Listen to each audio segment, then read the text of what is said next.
সামনের গাড়ি অ্যাক্সিডেন্ট করে, পেছনের গাড়ি অপেক্ষা করে না, পাশ কাইটা কাইটা চলে যায়।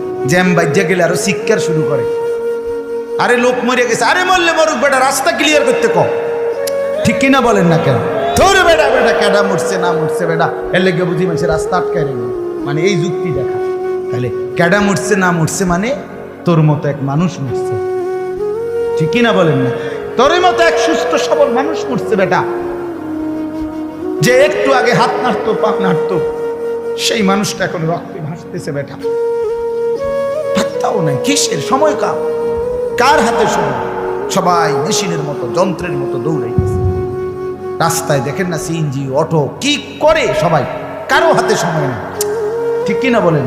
কে কাকে ঠেলিলা যাবে, কারো হাতে সময়, কে কার জন্য থামবে। এই জন্য তুমি নষ্ট হয়ে গেলে বন্ধু, কেউ তোমারে ফিরাবার নাই। তোমার জন্য ভাববে কেউ, ডাকবে কেউ, কাঁদবে কেউ নাই। আরে আপন মা বাপের তো খবর নাই এখন।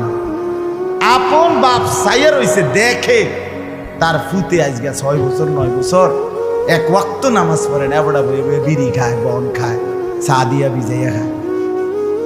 এবারটা মাইছো না সেইটার নামাজ পড়লে পড়ছে, না পড়লে রাতের ব্যাপার।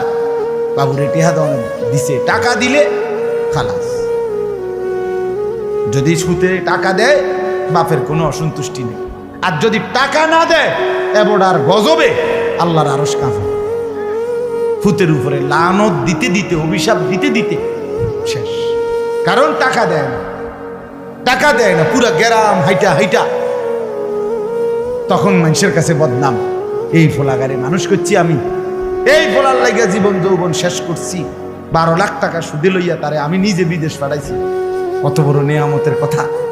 বেশরম মানুষ সুদে টাকা লইয়া আবার মানুষের দ্বারে কও, এত বড় হারাম কইরা আবার কইতেছ। হ্যাঁ, 12 লাখ টাকা দিয়ে ফোলা বিদেশ পাঠাইছি আমি, কিস্তি লইছি আমি, সুদে লইছি আমি, আর অন ফোলা গাও একটা টাকা দেয় না। তার মানে সম্পর্কটা হয়ে গেছে এখন টাকা পয়সার ভিত্তি। আখেরাত কোথায়?